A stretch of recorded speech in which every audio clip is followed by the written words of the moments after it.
Hello friends, I am Apriti. Welcome back to our channel plants space. आज हम बात करेंगे टिकोमा प्लांट के बारे में, जो कि एक ब्यूटीफुल फ्लावरिंग प्लांट है। गुच्छों में येलो कलर के फ्लावर्स आते हैं। ये प्लांट आप पॉट में भी ग्रो कर सकते हैं, ज़मीन में भी ग्रो कर सकते हैं। पॉट में ग्रो करते हैं तो समर और रेनी सीजन में फ्लावरिंग करता है, यानी कि केवल गर्मियों में और बारिश के मौसम में। और अगर प्लांट ज़्यादा हेल्दी हो चुका है तो ये पॉट में भी कभी कभी सर्दियों में भी कुछ फूल आपको दे सकता है। बाकी अगर ज़मीन में ग्रो करते हैं तो सर्दियों में भी ये आपको फ्लावर्स दे देता है और बहुत अच्छे से ग्रोथ करता है। तो ये जो पॉट है, ये 4 मार्च को हमने रिपॉट करने का सोचा था, लेकिन रिपॉट नहीं किया, केवल इसमें फर्टिलाइज़र ऐड किया। यानी कि ज़रूरी नहीं है कि आप प्लांट को रिपॉट करें। तो जैसे कि आप इसकी कंडीशन देख सकते हैं, सर्दियों में कुछ ऐसी कंडीशन हो जाती है, पत्तियां पीली हो जाती हैं और झड़कर सूख जाती हैं। तो इस तरह से ये पॉट में अलाइसम भी ग्रो हुआ था, क्योंकि सर्दियों में हमने ऐसे ही कुछ पौधे इसमें लगा दिए थे, एक्स्ट्रा थे, तो क्योंकि वो सीजनल प्लांट्स होते हैं, सीज़न आने पर वो ख़त्म ही हो जाते हैं।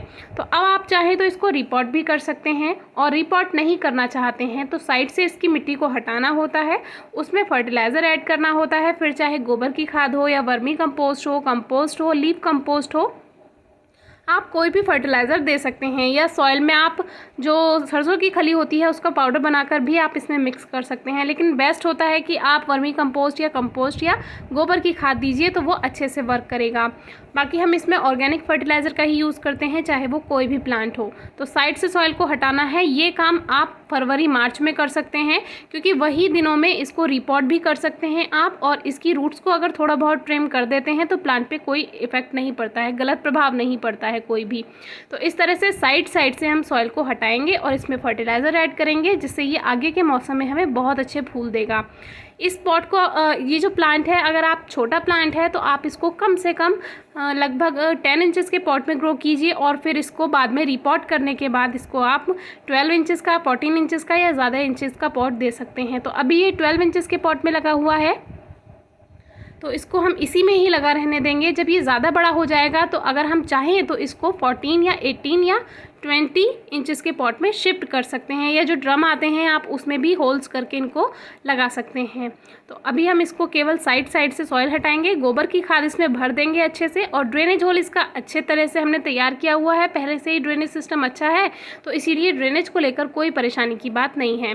तो हमने कम से कम इसमें 4-5 मुट्ठी जो गोबर की खाद है, अच्छी तरह से जो बनी हुई होती है, यानी डिकम्पोज अच्छे से हुई होती है गोबर खाद, उसी का ही प्रयोग करना है, नहीं तो फंगस लग सकती है। तो उसको भर देते हैं, और ऊपर से एक लेयर हम जो मिट्टी इसी में से निकाली है वही ऊपर से भर देंगे। जिससे क्या होगा, ये जो गोबर की खाद है वो एकदम से नहीं सूखेगी और अंदर अच्छे से वर्क कर पाएगी, रूट्स में अच्छा पोषण मिल पाएगा। बस इस तरह से हमने ये काम 4 मार्च को किया था।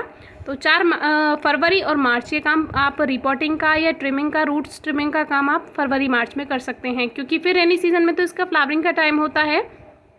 वैसे रिपोर्टिंग जो है आप रेनी सीजन में भी कर सकते हैं, लेकिन फिर उस समय फ्लावर्स आ रहे होते हैं तो प्लांट को डिस्टर्ब करना ठीक नहीं होता है। तो लगभग 1 महीने के बाद 4 अप्रैल को इसमें फ्लावरिंग शुरू होने लगी, जो कि बहुत अच्छा लगता है जब ये फूल देता है, क्योंकि एकदम ब्राइट कलर्स के फ्लावर्स होते हैं तो बहुत प्यारे लगते हैं। और धीरे धीरे इसमें न्यू ग्रोथ हो रही है। अगर आप इसको ट्रिम कर देते हैं, हल्का सा प्रून कर देते हैं, तो इसमें और भी ज़्यादा शूट्स आएंगी। लेकिन हमने इसको इस बार प्रून नहीं किया, क्योंकि इसकी जो हाइट थी हमें इतनी ही रखनी थी, ज़्यादा हाइट रखनी थी, तो हमने प्लांट को छोटा नहीं किया, इसको प्रून नहीं किया। अगर आप प्लांट की हाइट कम करना चाहते हैं तो जिस समय आपने फर्टिलाइज़र ऐड किया है, यानी कि फरवरी मार्च में इसको प्रून कर सकते हैं, तो उसमें और भी ज़्यादा शूट्स आती हैं। और जितनी ज़्यादा शूट्स होंगी, यानी जितनी ज़्यादा ब्रांचेज होंगी, उतनी ही अच्छी इसमें फ्लावरिंग होगी। तो देखिए, जो पुराने फूल हैं वो सभी झड़ चुके हैं और फिर भी न्यू ग्रोथ हो रही है, नई कलियाँ आ रही हैं। टिकोमा में एक बात बहुत अच्छी होती है कि एक बार ये फूल देने के बाद रुकता नहीं है, थोड़े दिन का रेस्ट कर लेता है, फिर दोबारा से इसमें कलियाँ बनने लगती हैं, फिर फूल देता है, फिर कुछ दिन का रेस्ट करता है और फिर से इसमें फ्लावरिंग होती रहती है।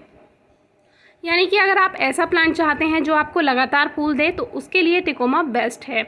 ये आपको लगातार बहुत सारे फूल देगा, रोज़ आप अपने गार्डन में आएंगे तो आपको फ्लावर्स देखने के लिए मिलेंगे ही। अब बात करते हैं आगे के मौसम में कैसे फर्टिलाइज़र देना है। तो हमने ये 4 मार्च को जब फर्टिलाइज़र दिया, उसके बाद लगभग 1.5 महीने बाद हमने गुड़ाई करके थोड़ा सा और गोबर की खाद दे दिया था, तो उससे ये प्लांट आगे के लिए अच्छे से फ्लावरिंग देने के लिए तैयार था।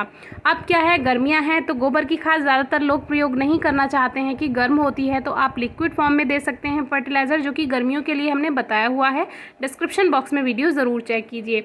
तो उससे भी ये धीरे धीरे लगातार फ्लावरिंग करता रहता है। और लिक्विड फर्टिलाइज़र जो है वो आप 15 से 20 दिन में या 20 से 25 दिन में या 1 मंथ में दे सकते हैं। उससे कोई ख़राबी नहीं आती है और प्लांट लगातार फ्लावरिंग करता है। पानी बहुत ज़्यादा नहीं देना है, बस हल्की नमी बनी रहे, इस बात का आप ध्यान रखिए। कभी आपको लगता है कि आज इसमें नमी है तो उस दिन आप पानी नहीं दें, तो प्लांट अच्छे से ग्रोथ करेगा। सनलाइट आप फुल डे सनलाइट में रख सकते हैं। वैसे गर्मियों की तेज़ धूप से बचाएंगे तो पत्तियां रफ नहीं होती हैं इसकी, और प्लांट अच्छा रहता है और फ्लावर्स भी काफ़ी देर तक बने रहते हैं।